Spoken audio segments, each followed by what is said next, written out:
I used to believe exhaustion was something you could measure. Hours slept, cups of coffee, deadlines met or missed. But there is a kind of tiredness that does not respond to numbers, and that was the kind I carried with me in those days, a quiet, bone-deep fatigue that had nothing to do with sleep and everything to do with repetition.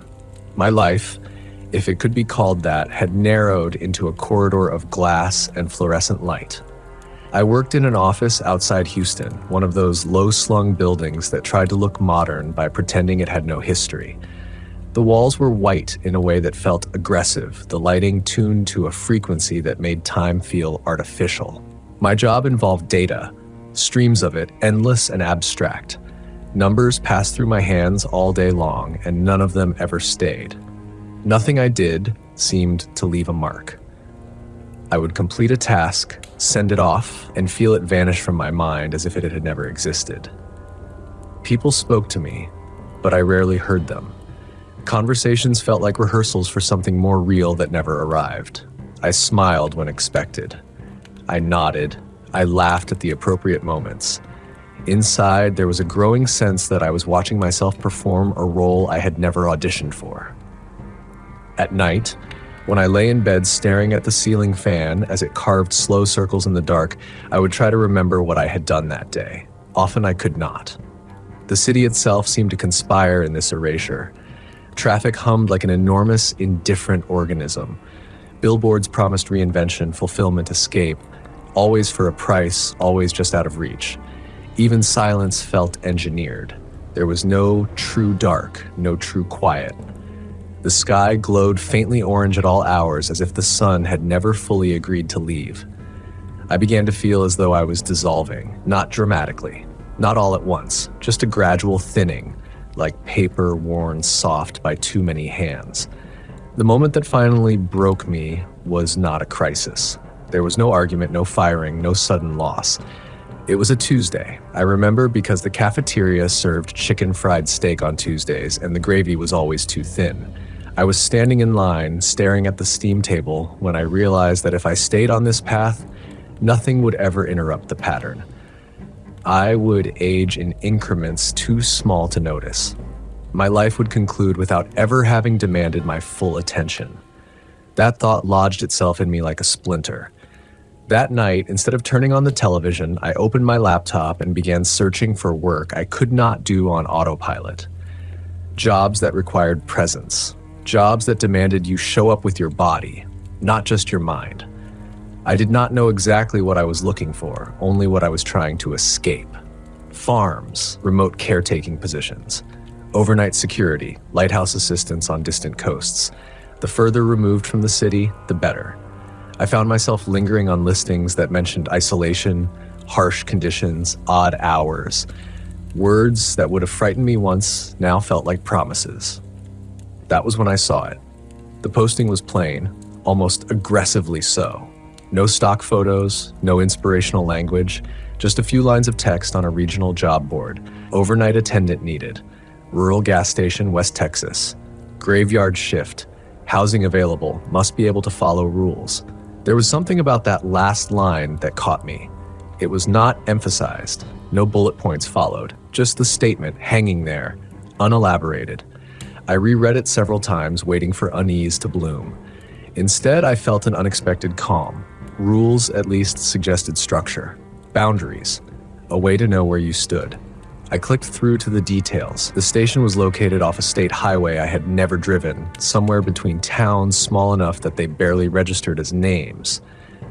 The pay was modest. The work sounded simple. Monitoring pumps, handling late-night customers, basic maintenance. The housing was a small room attached to the building. No commute, no traffic. No office politics. The idea of night work appealed to me more than I cared to admit. I had always felt more awake after sunset, as though the dark stripped away some layer of performance I was otherwise forced to wear. At night, things were allowed to be quiet without apology. I sent in an application before I could talk myself out of it. The response came the next morning. No automated acknowledgement. No corporate branding, just a short email from a man named Earl, inviting me to call him. His voice when I did was steady and unadorned. He asked about my work history, my tolerance for solitude, my willingness to stay put. He did not oversell the job. If anything, he seemed to be gauging how quickly I might quit. "You understand it gets quiet out here," he said. "Yes," I replied, and meant something deeper than the word could carry. There was a pause, then a soft exhale on the other end of the line. Not relief. Appraisal. "If you come," he said, "you follow the rules. Every one of them. No exceptions." I asked what the rules were. "You'll learn," he said, "if you take the job." I accepted before he finished the sentence. Giving notice felt surreal. My manager tried to hide his confusion behind professional courtesy. Coworkers offered polite congratulations that sounded like condolences. I packed my apartment in stages, surprised by how little of it felt essential. Furniture I had chosen because it fit the space, not because it meant anything. Clothes worn more out of habit than preference. I donated what I could, sold the rest, and watched my life compress into the back of my car. On my final night in the city, I stood on the balcony and listened to the distant roar of traffic. For the first time, it sounded thin, fragile, as if it depended on my attention to exist. I slept poorly, but when morning came, I did not hesitate. I loaded the last box, started the engine, and turned west. As the city receded in my rearview mirror, I felt something loosen inside me. Fear, yes, but also a sense of alignment, as though I were finally moving in the direction of a question I had been avoiding my entire life. I did not know what waited for me on that long stretch of Texas highway. I only knew that whatever rules governed that place, they would demand more of me than the hollow shift ever had. The city did not end so much as it thinned out. Concrete gave way to scrub. High-rises became water towers, then disappeared altogether. The radio lost its stations one by one, voices dissolving into static until I shut it off and let the road have its say. West Texas announced itself through absence. Fewer signs, fewer cars. The sky expanded until it felt disproportionate, an enormous pale bowl inverted over the land. I drove for hours without seeing anything that suggested urgency or ambition. Just fences, mesquite, the occasional windmill turning slowly, as if counting something too large for me to perceive. With every mile, a pressure I had grown used to began to lift. There were no notifications, no meetings waiting on the other end of the drive. My phone buzzed once, twice, then fell silent as reception dropped away. I did not miss it. I felt lighter without the constant tug of other people's expectations. I stopped at a diner outside a town whose name I immediately forgot. The waitress called me Han without looking at me and refilled my coffee before I asked. The windows were dusty, the air thick with grease and the low murmur of conversation. Two men in work boots talked about cattle prices. A woman at the counter read a newspaper that was a day out of date. No one cared who I was or where I was going. The anonymity felt earned in a way the cities never had. Back on the road, the sun began its slow descent, staining the sky in layers of orange and violet. Shadows stretched across the highway, long and thin, like fingers testing the pavement. I caught myself gripping the steering wheel too tightly and forced my hands to relax. Earl's directions were simple, almost dismissive of modern navigation. Follow the state highway until it narrows. Ignore the first sign for the station. Take the turn when you see the old billboard with the peeling cowboy hat. There was no cell service by then, no GPS to second-guess my instincts. When the highway narrowed, it did so abruptly, the shoulders dropping away into gravel and dust. The billboard appeared exactly as described, its colors sun-bleached into abstraction. The turnoff was little more than a suggestion, a ribbon of asphalt curling away into the darkening land. The gas station emerged gradually, its lights visible long before its shape resolved. A small island of fluorescence in the growing night. 2 pumps. A squat building with a low roof and a single illuminated sign that read, "Gas" in blocky red letters. No brand. No price display, just the assertion of purpose. I pulled in and cut the engine. The silence pressed in immediately, so complete it felt intentional. Even the insects seemed to hold their breath. Earl was waiting by the door. He was older than I had imagined, his face carved into planes by sun and wind. He wore a denim jacket despite the lingering heat, his posture relaxed but watchful, like a man who had learned the value of conserving energy. "You made good time," he said, as if he had been tracking my progress without tools. He shook my hand, his grip firm and dry. Up close, I noticed his eyes, clear, alert, and utterly unsentimental. The station smelled of oil, dust, and something faintly metallic. The lights hummed softly overhead. A single aisle held snacks and basic supplies, arranged with careful economy. Nothing extra, nothing decorative. Earl gave me a brief tour. The pumps, the register, the small back room where I would sleep. A narrow bed, a desk bolted to the floor, a window that looked out onto the highway, or what passed for one. "You'll work nights," he said. "Sunset to sunrise. Quietest hours, mostly. That's intentional." Intentional. The word lingered. He handed me a set of keys and a folded sheet of paper. "The rules." I did not open it right away. Something in his expression suggested that the act itself carried weight. "Read them when you're ready," he said. "But understand this place runs on routine. You keep the rhythm and it'll keep you." "And if I don't?" I asked. Earl studied me for a long moment. Outside, the wind picked up, whispering through the grass like distant surf. "Then it notices," he said simply. That night, after he left, I sat on the edge of the bed and unfolded the paper. The rules were handwritten, the ink dark and precise. Most of them were practical. Lock the door at a certain hour. Never leave the pumps unattended. Do not allow anyone behind the counter. But some of them were different. Never wear red while on shift.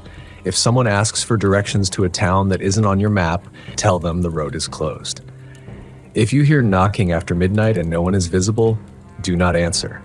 If the lights flicker 3 times in a row, step outside and wait until they stop. I read them again. Slower this time. There was no explanation, no rationale offered, just imperatives. I told myself they were quirks.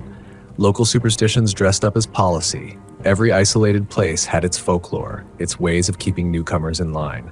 Still, as I lay back and listened to the hum of the lights and the vast, patient silence beyond the walls, I could not shake the feeling that I had stepped into a system older and more deliberate than any job I had ever held. For the first time in years, I felt fully awake. Earl came back the following evening, just before sunset, his arrival heralded not by the sound of an engine, but by the subtle shift in the air. I noticed it before I saw him, the way the quiet seemed to rearrange itself as if making room. "Sleep all right?" he asked, setting a paper sack on the counter. "Well enough," I said, which was true in a technical sense. I had slept, but my dreams had been thin and repetitive. Long roads that folded back on themselves, signs pointing nowhere, the sound of something moving just beyond the reach of my vision. He nodded as though he had not expected anything else. Training, as it turned out, was less about instruction and more about observation. Earl showed me how he moved through the space, how he checked the pumps in a specific order, how he paused at the threshold before stepping outside. None of it was hurried. Every action had a beginning and an end, clearly marked. "Routine keeps you honest," he said, wiping down the counter.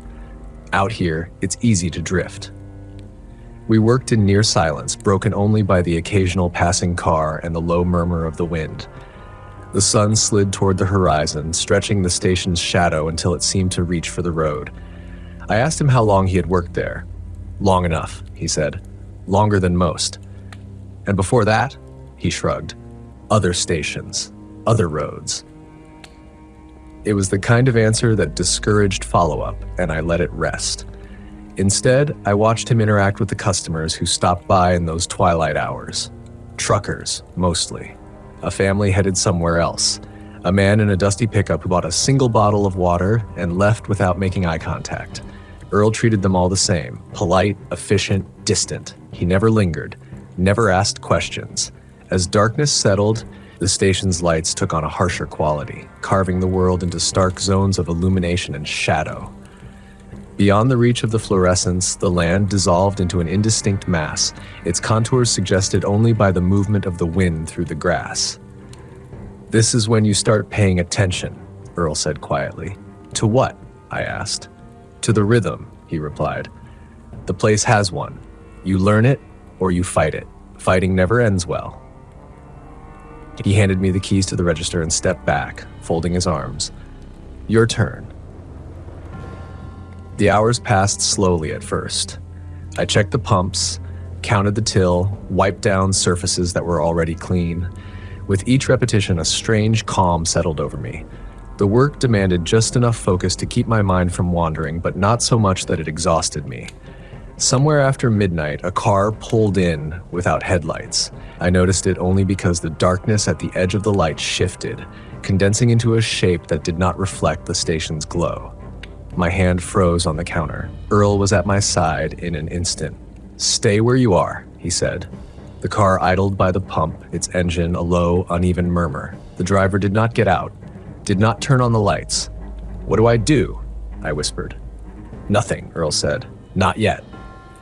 Minutes stretched. The silence grew heavy, oppressive.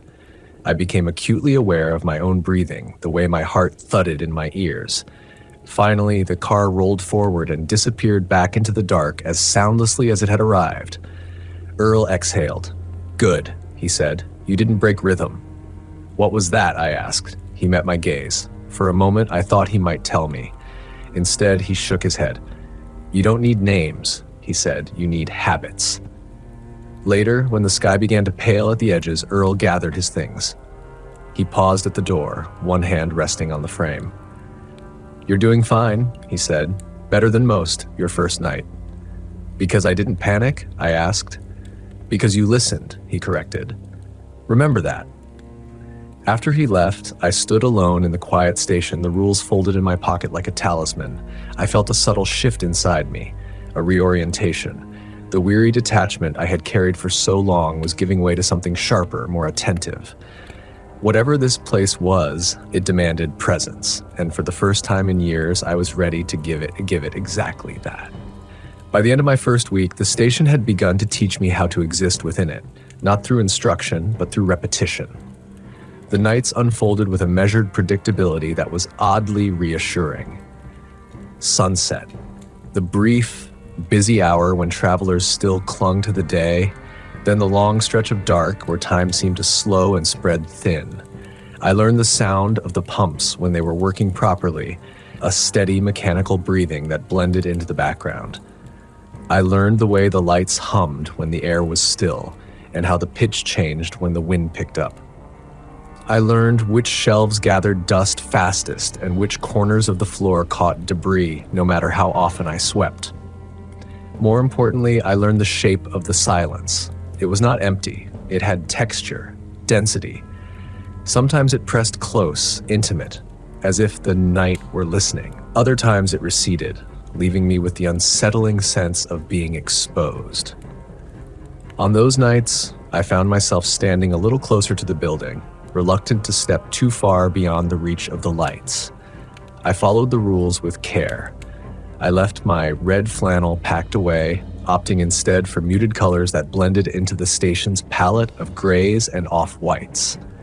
I locked the door at the prescribed hour, even when the night felt benign. I ignored the occasional knock that came after midnight, a soft, deliberate sound that seemed to test my resolve. The first time it happened, my entire body had tensed, every instinct screaming at me to respond. The knock was human in its cadence, patient rather than frantic. I stood behind the counter, hands clenched, staring at the door as if it might open of its own accord. It did not. After a while, the sound faded, swallowed by the wind. In the mornings, Earl would arrive as the sun crested the horizon, his presence a kind of punctuation mark. We exchanged brief reports. He never asked how I felt, only what I had noticed. Anything out of rhythm? He would say. Most mornings, the answer was no. Sometimes I mentioned the knocking. He nodded, unsurprised. You did right, he said. It's always easier the second time. I did not ask what would happen if I answered. Some questions I was learning carried their own risks. As the nights accumulated, the station began to feel less like a workplace and more like a boundary. Cars passed through, but few lingered. Those that did often seemed disoriented, their drivers glancing around as if expecting something else to be there. One man asked me for directions to a town I had never heard of. The name slid off my mind the moment he spoke it, leaving behind only a vague unease. "The road's closed," I said, reciting the rule as naturally as my own name. He studied my face, his expression unreadable. Then he nodded and left without another word. After that, I stood very still for a long time, aware that something had just moved past me, close enough to feel. The rule about the lights troubled me most. If they flickered 3 times in a row, I was to step outside and wait until they stopped. It seemed counterintuitive, even dangerous. The building was my shelter, my point of reference. Leaving it felt like an act of surrender. It happened on a night when the wind was unusually still. The air hung heavy, charged. I was restocking the cooler when the lights dimmed, brightened, dimmed again. 1, 2, 3. My chest tightened. For a moment, I considered pretending I hadn't noticed. The station felt solid around me, its walls a thin but comforting barrier against the dark. Then I remembered Earl's voice. Routine keeps you honest. I set the crate down and walked to the door. The night outside was vast and unyielding, the stars sharp and numerous. I stepped just beyond the pool of light and waited. Behind me, the station's lights continued their erratic dance, casting jittery shadows across the gravel. I focused on my breathing, on the feel of the ground beneath my boots. After what felt like an eternity, the lights steadied. I stepped back inside, my hands shaking. The rest of the night passed without incident, but something had shifted. I had crossed a line, however small. I had obeyed a rule whose logic I did not understand, and the world had not ended. If anything, it felt attentive. As dawn approached, I found myself reluctant to leave the counter, to break the spell of the night. The station had given me a new rhythm, one that demanded presence and rewarded it with a strange, unsettling clarity. I was no longer drifting. I was listening. The highway learned me as much as I learned it. By my second week, I could tell what kind of night it would be by the way the first car approached. Headlights steady and bright meant a quiet shift. A wavering beam, or lights that came on too late, suggested a longer vigil. It was the people who unsettled me most, not because they were threatening, but because they felt slightly misaligned, as if they were arriving from angles the road was not meant to support. There was a woman who stopped just after midnight one night, her sedan coated in a fine layer of dust that dulled its color into something indeterminate. She asked for a full tank and stood too close to the pump, her eyes fixed on the horizon. "You work alone out here?" she asked, her voice careful. "Yes," I said. She nodded, as though that confirmed something she already believed. When she paid, she slid the bills across the counter one at a time, aligning the edges with unnecessary precision. "You ever think about leaving?" she asked. The question felt heavier than it should have. I met her gaze and saw a flicker of something like recognition, quickly masked. "Not anymore," I said. She smiled then, a thin, sad expression. That's what he said too. Before I could ask who she meant, she was gone, her car merging back onto the highway with a practiced ease that suggested familiarity. Another night, a man in a truck idled by the pumps for nearly an hour without getting out. I watched him through the glass, his silhouette unmoving. When he finally came in, he bought nothing, just stood there breathing slowly as if acclimating to the space. "You're new," he said. "Yes," I replied. He tilted his head, listening to something I could not hear. "Be careful," he said. "New doesn't last long." Earl appeared then, stepping out of the back room with the quiet confidence of someone who knew exactly when he was needed. "Station's closed to loitering," he said calmly. The man regarded him for a long moment, then nodded and left without protest. "What was that about?" I asked once we were alone. Earl wiped his hands on a rag. "Some folks feel the edges more than others," he said. "Doesn't mean they understand them." As the nights went on, I noticed patterns in the traffic that had nothing to do with time or convenience. Certain vehicles never stopped, no matter how low their tanks must have been. Others appeared only on specific nights, as if following a schedule written somewhere beneath the asphalt. The land itself seemed to participate. The wind would rise and fall in response to things I could not see. The stars felt closer on some nights, pressing down with an almost physical weight. One evening, just before the lockup hour, a car pulled in that set my teeth on edge. It was an older model, its paint chipped and sun-faded. The driver wore a red jacket. My pulse spiked. Never wear red while on shift.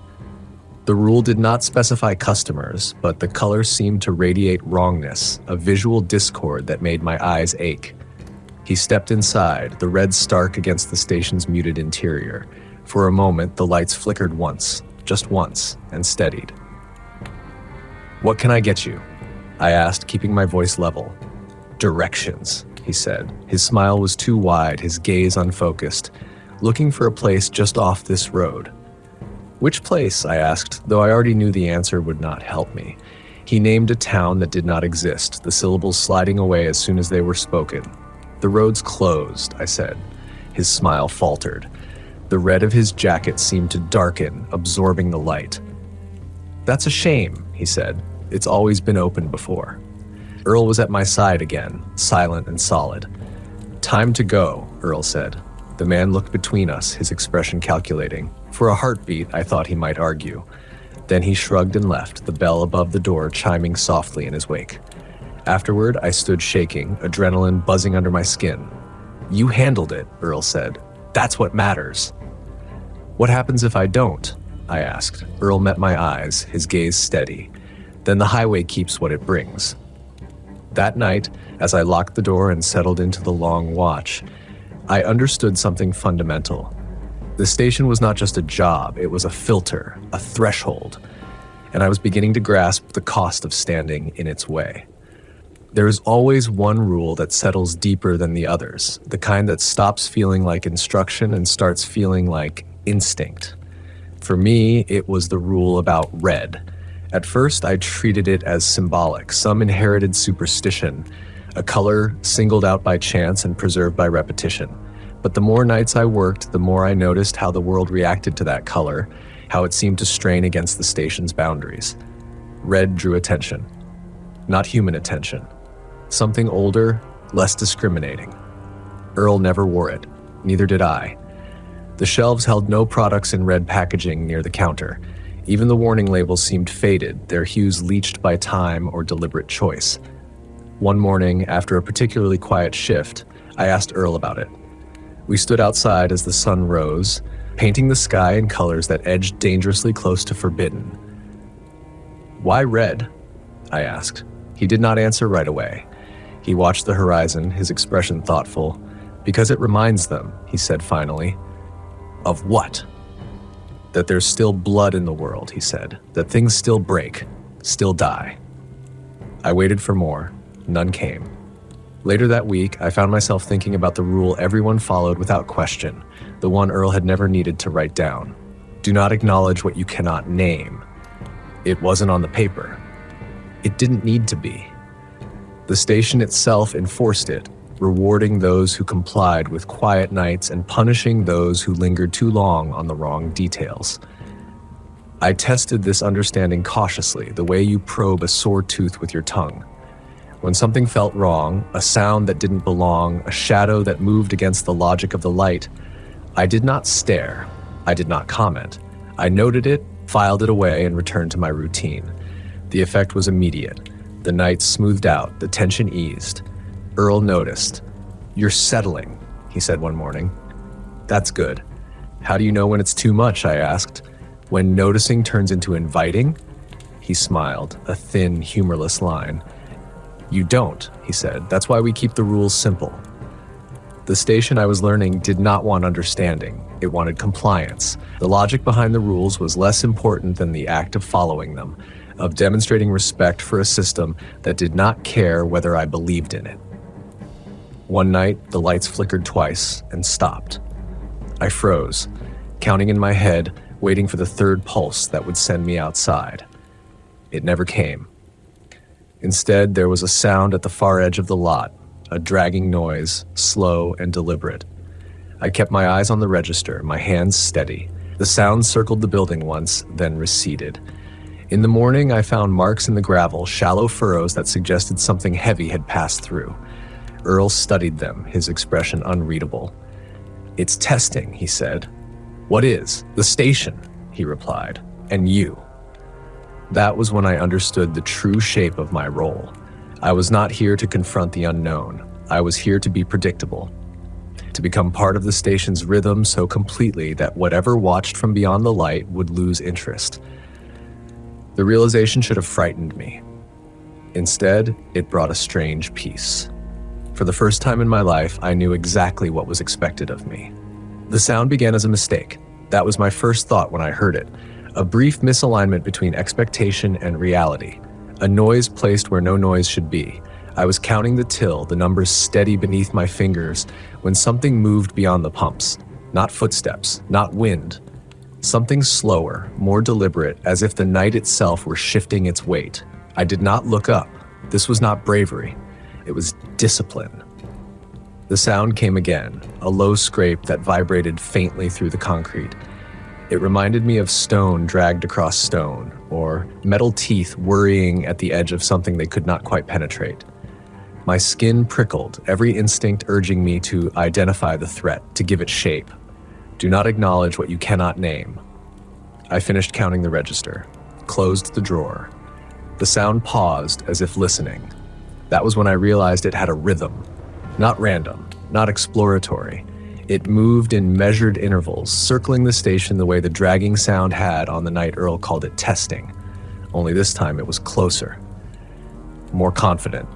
I focused on the interior of the station, the hum of the lights, the faint chemical chill of the cooler, the scuffed floor tiles whose imperfections I knew by heart. I anchored myself to the familiar, letting the unknown remain uninvited. The sound reached the wall nearest the back room and stopped. For several long seconds, nothing happened. Then came a pressure, subtle but undeniable, as if something enormous had leaned close, testing the boundary between inside and out. The glass of the cooler door trembled almost imperceptibly. I did not move. When the pressure eased, it did so reluctantly, like a thought abandoned halfway through. The sound resumed, retreating toward the darkness beyond the pumps until it dissolved into the night's broader silence. I did not exhale until it was gone. The rest of the shift passed without incident, but the air felt different, charged, expectant. I caught myself listening harder than usual, parsing every creak and hum for meaning. Earl arrived at dawn, his gaze sharp the moment he stepped inside. "Tell me," he said. I described the sound carefully, choosing my words with the same restraint I had shown in the moment itself. He listened without interrupting, his expression grave but unsurprised. "It's getting closer," he said when I finished. "That happens." "Why now?" I asked. He considered this. "Because you're still here," he said, "and because you're paying attention without reaching." That night marked a turning point in my relationship with the station. The sense of novelty fell away, replaced by a deeper, more unsettling intimacy. I began to notice things I had previously dismissed as quirks of isolation. The way the darkness pooled differently on certain nights, thicker near the edge of the lot. The way the stars seemed to rearrange themselves when I wasn't looking directly at them. The way the pumps cast shadows that did not always correspond to their shapes. I did not comment on any of it. Instead, I leaned into the routine with renewed precision. Every action became deliberate, every habit reinforced. I understood now that the station was not simply a place of work. It was an agreement. On the third night after the sound, I heard something else. A voice. Not knocking, not calling my name. It came from beyond the pumps, low and indistinct, its cadence almost conversational. I caught fragments of sound rather than words, the suggestion of language without its structure. I felt a pull then, a subtle invitation to step outside, to close the distance and listen more closely. My hand drifted toward the door before I caught myself. I stepped back instead, placing both palms flat on the counter. The voice faltered, its rhythm breaking. It repeated itself more insistently this time. "No," I said softly, the word meant only for me. The voice fell silent. In the morning, Earl studied my face for a long moment. "You heard it," he said. "Yes." And you stayed? Yes. He nodded once. Good, he said. That means it hasn't learned you yet. I did not ask what would happen when it did. Some answers I was beginning to understand arrived whether you sought them or not. Earl did not come the next morning. At first, I told myself it meant nothing. He had warned me that some days blurred together out here, that time bent around weather and road conditions in ways that made schedules unreliable. Still, as the sun climbed and the station remained empty, unease settled into me like a cold. I finished my shift and waited. Noon passed, then afternoon. By dusk, the light had taken on that flat, merciless quality unique to West Texas, bleaching the world of depth. When Earl finally arrived, it was not with the dawn, but just before sunset. His truck rolled in slowly, tires crunching over gravel with exaggerated care. He sat behind the wheel for a long moment before getting out. "You all right?" I asked. "Yes," he said, though his voice lacked its usual certainty. "Just needed to check something." We stood outside as the day drained away, the station's lights flickering on with their familiar hum. Earl leaned against the wall, his gaze fixed on the horizon. "There used to be more places like this," he said suddenly. I waited. "Stations," he continued, "scattered along the highways, not close enough to draw attention, not far enough to be forgotten, each one a point of pressure." "What happened to them?" I asked. He smiled, but there was no warmth in it. "Most people don't like rules," he said. "They think they're smarter than whatever wrote them." I thought of the woman with the precise hands, the man in the red jacket, the voice beyond the pumps. "They broke them," I said. "Yes," Earl replied. "Or they stayed too long. Either way." He pushed off the wall and went inside. I followed, the weight of his words settling over me. That night, the station felt crowded despite the absence of customers. The air pressed close, thick with a sense of unseen proximity. I moved through my routine with care, hyper-aware of each sound and shadow. Near midnight, Earl motioned for me to join him in the back room. He sat on the edge of the bed, his posture unusually tired. "You deserve to know a little more," he said. "Not everything, just enough." I nodded. "This station isn't here to serve travelers," he said. "Not really. It's here to interrupt patterns." I frowned. "Patterns of what?" "Movement," he said. "Attention. Hunger." He spoke slowly, choosing his words with care. "Out here, the land remembers things," he continued. "Old paths, old agreements. When the highways came through, they cut across places that were never meant to be connected. The stations were built to smooth that over, to keep what moves along the road from noticing what waits beyond it." "And us?" I asked. "What are we?" Earl met my gaze. "We're anchors," he said. "We keep the shape of the place intact by refusing to change." The idea settled uncomfortably in my chest. An anchor was not meant to move. It existed to hold something else in place. "What happens if there's no one here?" I asked. Earl looked away. "Then the road starts to forget where it ends," he said. Later that night, alone again behind the counter, I found myself thinking about all the stations that had come before this one. The people who had stood where I stood, hands resting on the same worn surface, listening to the same silence. How many of them had believed they could master the rules? How many had grown curious, complacent, lonely? The sound beyond the pumps returned, softer this time, almost tentative. I did not look up. Instead, I imagined the road stretching out in all directions, a vast living thing whose appetite was only checked by these small, fragile interruptions. I imagined what would happen if one failed, if a single point of resistance gave way. The sound withdrew. When dawn came, it brought no relief, only clarity. I understood now that this job was not an escape from meaninglessness.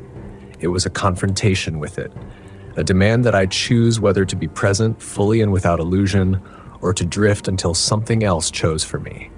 As the sun rose over the empty highway, I realized that the rules were not there to protect me. They were there to protect everything else. Once you understand what a place is for, it stops pretending to be anything else. The station no longer felt neutral after that night. Its walls seemed thinner, its lights more deliberate. Even the routine, so comforting before, took on a sharper edge, like a habit honed into a blade. I followed it anyway, especially then. Earl said less after he told me about the forgotten stations, not out of secrecy, but restraint. I recognized it for what it was, a kindness. Knowledge out here was a solvent. Too much of it dissolved the very boundaries we were meant to maintain. The nights grew longer, not in duration. Time still passed at the same measured pace, but in density.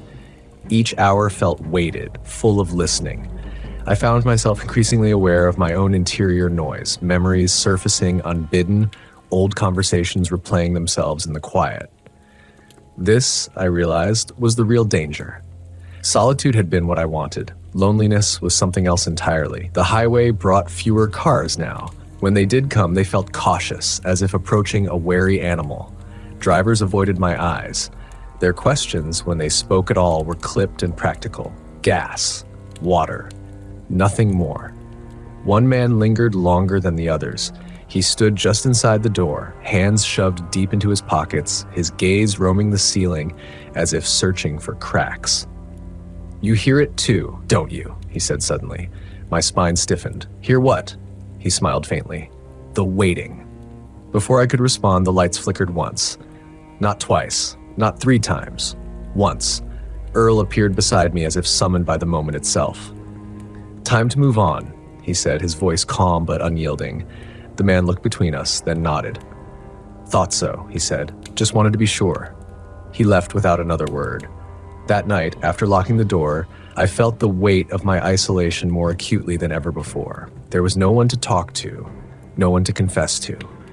Even Earl felt less like a companion now, and more like a structural element, another beam holding the place upright.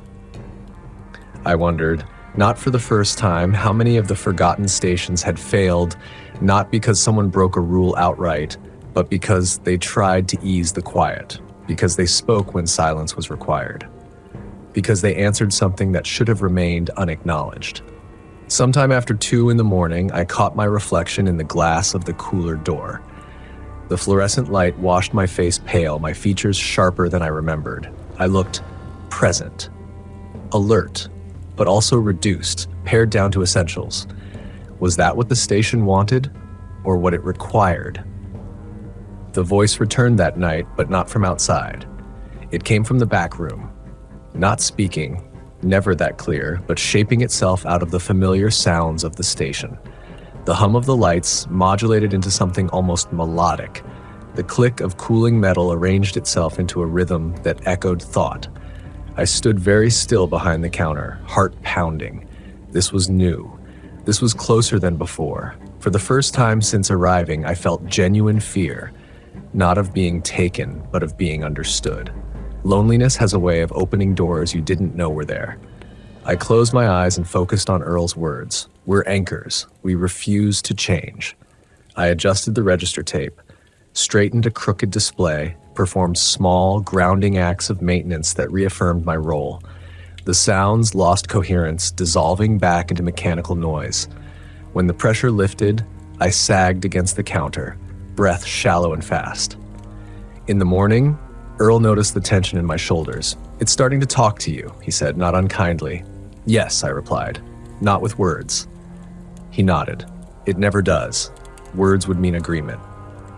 I thought about that for a long time after he left. Agreement, participation, recognition.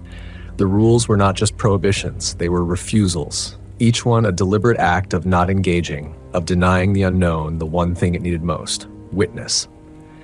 That night, alone again beneath the humming lights, I understood the cost of staying. The station would take my excess thoughts, my wandering attention, my need to be seen. It would strip me down until I was functional, reliable, invisible. But I also understood the cost of leaving. If I walked away, something else would step forward, something less disciplined, less careful, and the road would remember how to open. The realization did not comfort me, but it did settle me. Loneliness, I was learning, was not cured by company. It was cured by purpose, even one as narrow and unforgiving as this. Outside, beyond the pumps, something shifted its weight and waited. I did not look. The night I almost broke a rule began like any other. That should have been the warning. The sunset bled out across the horizon in slow, exhausted colors. The station lights clicked on without hesitation. The first hours passed in a familiar rhythm. 2 cars, both ordinary, both gone quickly.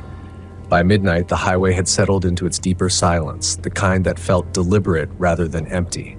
I found myself restless, not bored, not afraid, just misaligned, as if some internal metronome had slipped half a beat off the station's rhythm. I checked the pumps twice instead of once, recounted the register, straightened shelves that were already straight. Nothing helped. At 1:47, the wind died completely. Not tapered off, not shifted direction. It stopped as if someone had closed a door on the world. The silence that followed was immense. I stood behind the counter, every sense stretched tight. The lights hummed. The cooler cycled. My own breathing sounded intrusive, too loud for the space. Then the attention arrived. I cannot describe it any other way. There was no sound at first, no movement. Just the unmistakable sensation of being the sole object of focus in a vast, unseen field, as if something had finally narrowed its awareness down to me alone. The pumps cast their shadows outward, long and distorted. One of them bent at an angle that made no physical sense, stretching toward the road like a reaching arm. I looked at it. That was my mistake. The moment my eyes followed the shadow instead of the pump, the pressure intensified. The station seemed to lean inward, its angles subtly wrong. The hum of the lights deepened, slowing into something almost pulse-like. I broke eye contact immediately, staring down at the counter. My heart hammered against my ribs. Do not acknowledge what you cannot name. I whispered the rule to myself like a prayer. Outside, something shifted. Not circling this time. Approaching. Each movement carried weight, the gravel responding with a sound too restrained for something so massive. It stopped just beyond the pumps, at the very edge of the light. I did not look. The air thickened, heavy with expectation. I felt it then, the urge, not curiosity but obligation, the sense that I was being waited on, that something had come all this way and deserved recognition. A single step outside, a glance, a word. That was the price. My hand moved without conscious permission, lifting slightly from the counter. My body leaned forward, muscles coiling for motion. In that moment, I understood how stations failed. Not through defiance, through courtesy, through the deeply human impulse to respond. The lights flickered once, twice. I froze. If they flickered a third time, I would have to go outside. The rule would compel me, override hesitation. I watched the reflection of the bulbs in the counter's surface, breath locked in my chest. They steadied. The presence beyond the pumps reacted instantly. The pressure spiked, sharp and angry now, the silence straining under it. I clenched my fists, nails biting into my palms. No, I said aloud, my voice hoarse but steady. Not tonight. The word was not for it. It was for me. The gravel shifted violently, something dragging backward this time, resisting. For one terrible second, I thought it might rush the building, tear through the glass and light and fragile human order I was clinging to. Instead, it withdrew. The pressure eased gradually, like a held breath finally released. The shadows snapped back into their proper shapes. The station exhaled with me, its familiar hum returning to its usual pitch. I slid down against the counter, legs trembling. When dawn came, it brought Earl with it and something else. He stepped inside, took one look at my face, and nodded. It pushed, he said. Yes, I replied. How hard? Hard enough, I said, that I almost answered. He studied me in silence, then reached into his jacket and placed something on the counter between us, a folded piece of paper. Old, the edges soft with handling. Another station, he said. Years back, attendant thought the rules were negotiable, thought attention meant interest. I did not unfold the paper. I didn't need to. What happened? I asked. Earl's voice was quiet. The road didn't end there anymore. He met my eyes. This is the part no one tells you, he continued. The longer you do this, the more it will try to make you feel special, chosen, necessary in ways that go beyond the job. And if I believe it, I asked, then you stop being an anchor, he said. You become an opening. I thought of the shadow stretching toward the road. of the urge to step outside, of how close I had come. "What happens now?" I asked. Earl took the paper back, folding it carefully. "Now," he said, "it knows you can refuse." He paused at the door, one hand resting on the frame. "That doesn't mean it'll stop asking." After he left, I stood alone in the station, the morning light pale and unconvincing. I felt changed.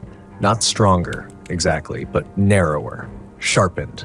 I had felt its attention and survived, but I understood now that survival was not the end of the test.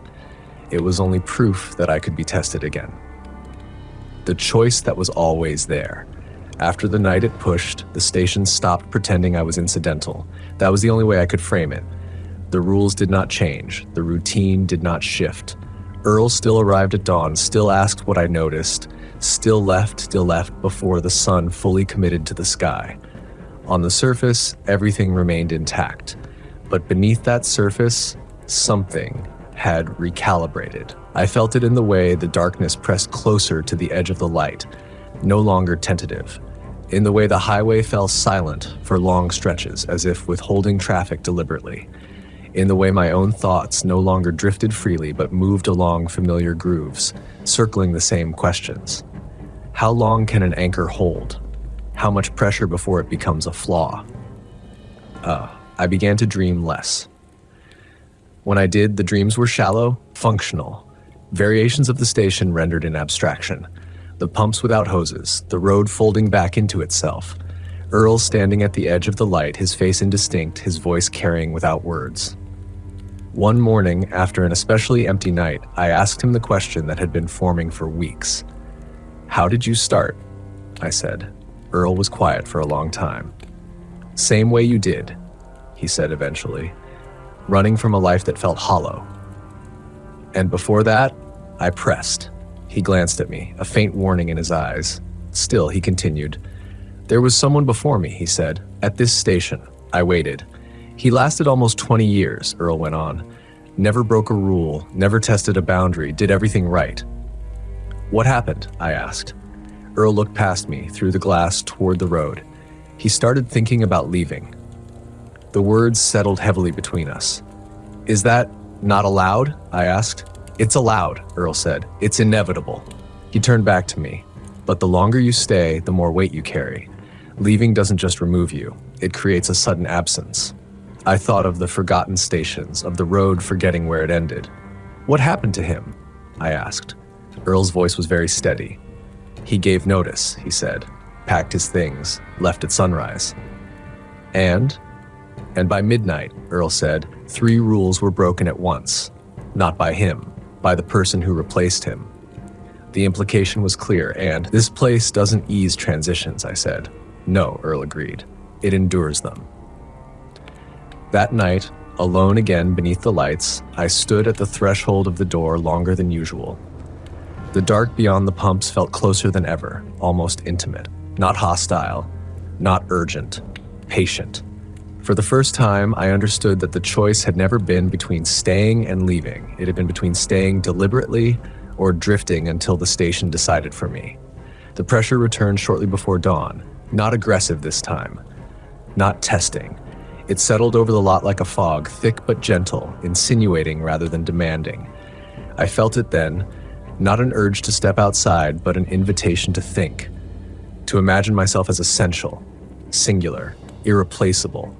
This place needs you. The thought did not come in words. It formed fully cleat inside my mind. I closed my eyes. I thought of the life I had left behind. The office, the fluorescent corridors, the slow erosion of attention and care. I thought of how I had come here seeking meaning and how easily meaning could curdle into importance. "Anchors do not choose the sea," Earl had once said. "They choose the holding." I opened my eyes and stepped back from the door. The pressure lingered for a moment certain. Then it eased, withdrawing without resentment. In the morning, Earl studied me carefully. "You're past the hardest part," he said. "What part is that?" I asked. "Believing you're here because you were chosen," he said, "instead of because you chose." He reached into his jacket and handed me a new sheet of paper. The rules, revised. One new line had been added at the bottom, written in the same careful hand. "If you decide to leave, do not train your replacement alone. I looked up at him. "You're thinking about it," he said. "Not an accusation, a fact." "Yes," I replied. He nodded. He said, "That means you're still human." As he walked out into the pale morning light, I understood something with quiet certainty. The station did not want devotion. It wanted continuity, and continuity eventually demanded a cost.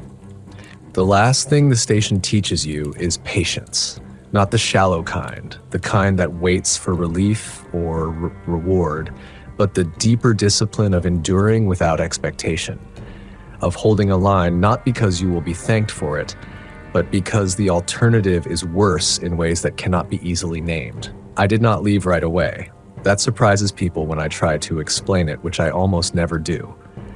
They assume the decision itself is the climax, the escape, the resolution.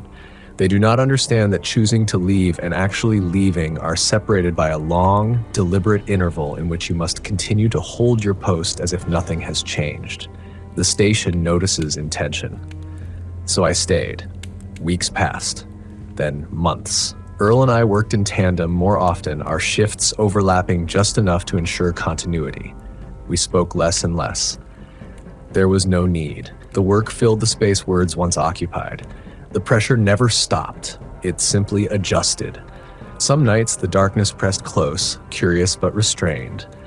Other nights it retreated entirely, leaving the lot empty in a way that felt almost respectful. The voice did not return. The sound beyond the pumps remained distant, present but patient. It knew I was no longer undecided. That, I think, made all the difference. When the time came, it was unremarkable. A replacement arrived just after sunset, a quiet man with careful eyes and a posture that suggested he listened more than he spoke.